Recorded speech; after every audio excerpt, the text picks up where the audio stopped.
Bonjour à tous, ici Thomas Moncomble et bienvenue dans cette vidéo.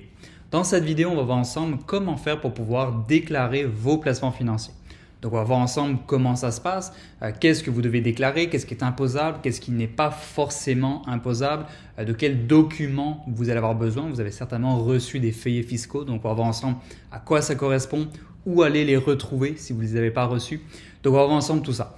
Je tiens à vous préciser aussi également que je ne suis pas comptable, donc je ne vais pas vous montrer explicitement comment remplir les cases de votre déclaration d'impôt. Donc si vous avez des questions spécifiques aux impôts, je vous invite tout simplement à soit consulter votre comptable ou bien sûr utiliser un logiciel de comptabilité.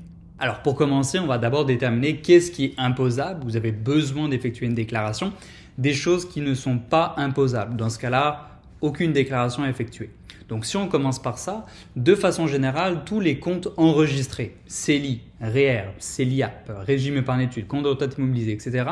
Tous ces comptes-là, tous les gains que vous allez faire dans ces comptes enregistrés de façon générale ne sont pas imposables. C'est-à-dire les gains en capitaux lorsque vous allez effectuer des transactions, les dividendes que vous recevez, les intérêts que vous recevez, pas d'impôt à payer, aucune déclaration à effectuer.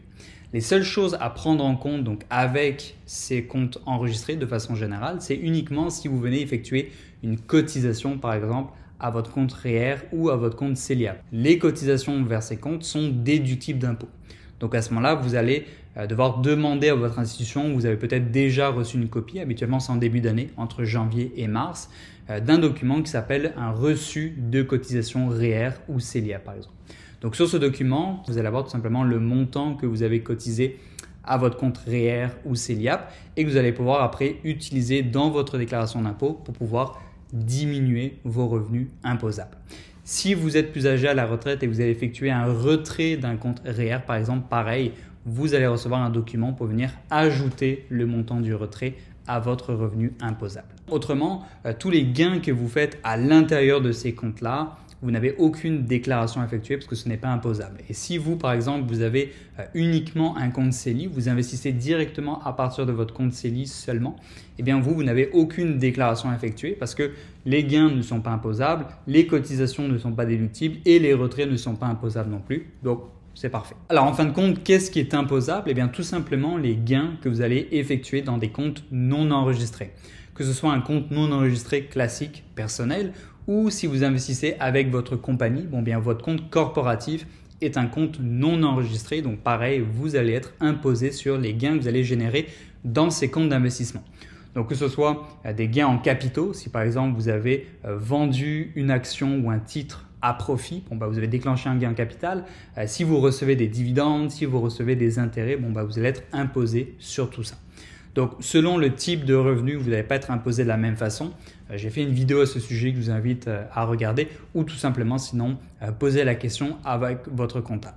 Mais si vous avez ce type de compte, donc au début de chaque année, entre mars et avril, habituellement, vous recevez ce qu'on appelle des feuillets fiscaux. Alors, vous en avez essentiellement trois feuillets fiscaux principaux. Premièrement, vous avez le T3 ou le relevé 16 au Québec. C'est essentiellement la même chose parce que vous avez Revenu Canada puis Revenu Québec, mais c'est essentiellement la même information. Donc le T3 correspond aux revenus de fiducie. Donc c'est-à-dire tous les revenus que vous avez générés par rapport à des fonds communs, des fonds négociés en bourse ou essentiellement des fiducies d'immobilier, les REIT, si vous en avez dans votre portefeuille.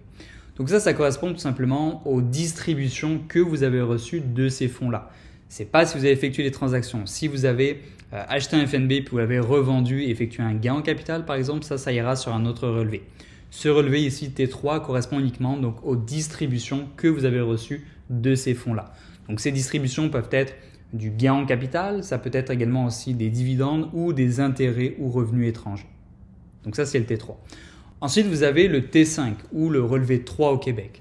Ça, essentiellement, c'est pour tous les revenus de placement, que ce soit dividendes, intérêts ou revenus étrangers. Donc ça, c'est ce que votre compte d'investissement a produit lorsque vous êtes investi donc dans par exemple des compagnies individuelles. Vous recevez des dividendes de compagnies individuelles, ça va se trouver dans le T5. Mais ça peut être aussi également, par exemple, si vous avez un compte épargne à la banque, un compte standard d'épargne, vous générez des intérêts, le montant de ces intérêts va se retrouver dans ce feuillet T5. Et enfin, vous avez le feuillet T5008 qui correspond au relevé 18 au Québec. Donc ça, essentiellement, c'est opération sur titre. Donc si vous avez effectué des transactions, vous avez vendu des actions, des fonds ou des obligations, peu importe.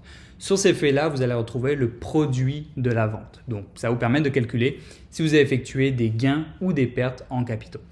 Gardez à l'esprit que les pertes sont déductibles des gains. Donc c'est les gains que vous avez effectués moins les pertes que vous avez effectuées et la différence après va être imposable. Donc habituellement, vous recevez une copie par la poste ou par courriel des différents feuillets fiscaux, mais assurez-vous de bien faire le tour de toutes vos institutions financières là où vous avez des comptes ouverts pour vous assurer d'avoir en main tous les relevés pour ensuite effectuer votre déclaration d'impôt. Par exemple, sur la plateforme Banque Nationale Courtage Direct, vous pouvez simplement vous connecter puis vous avez un onglet feuillet pour pouvoir télécharger tous vos différents feuillets par année. Pareil, c'est également sur Wealthsimple. Si vous faites affaire avec un conseiller financier, demandez-lui, il va pouvoir également vous les envoyer. Et enfin, si vous avez un compte crypto-monnaie, je pense notamment à la plateforme Wealthsimple ou même n'importe quelle autre plateforme, habituellement, vous ne recevez aucun feuillet, aucun relevé, peu importe. Donc, c'est à vous manuellement de sortir votre état de compte et de venir calculer les gains ou les pertes que vous avez effectuées. Ou vous pouvez également envoyer ça en comptable, mais aucun feuillet vous est envoyé. Donc, gardez bien ça à l'esprit de pouvoir le déclarer manuellement. Également, petite parenthèse aux personnes qui font affaire avec des conseillers financiers avec honoraires, dans un compte non enregistré, l'honoraire est déductible d'impôt. Donc, assurez-vous de demander à votre conseiller qui vous produise un rapport d'honoraires pour que vous puissiez justement déduire ça des gains potentiels à effectuer avec vos placements financiers. Également aussi, tout ce qui est commission, tout ce qui est frais payés dans vos comptes non enregistrés sont pareils déductibles d'impôt. Donc, assurez-vous d'avoir un rapport par rapport à ça. Donc voilà, donc j'espère que maintenant c'est un petit peu plus clair pour vous pour savoir comment procéder au niveau de la déclaration de vos placements financiers, savoir comment ça se passe. Si vous avez besoin d'aide avec vos placements, comme d'habitude, vous retrouverez pas mal de ressources dans la description.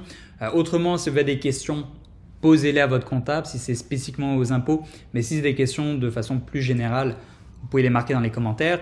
Autrement, likez la vidéo, abonnez-vous et on se retrouve dans la prochaine vidéo.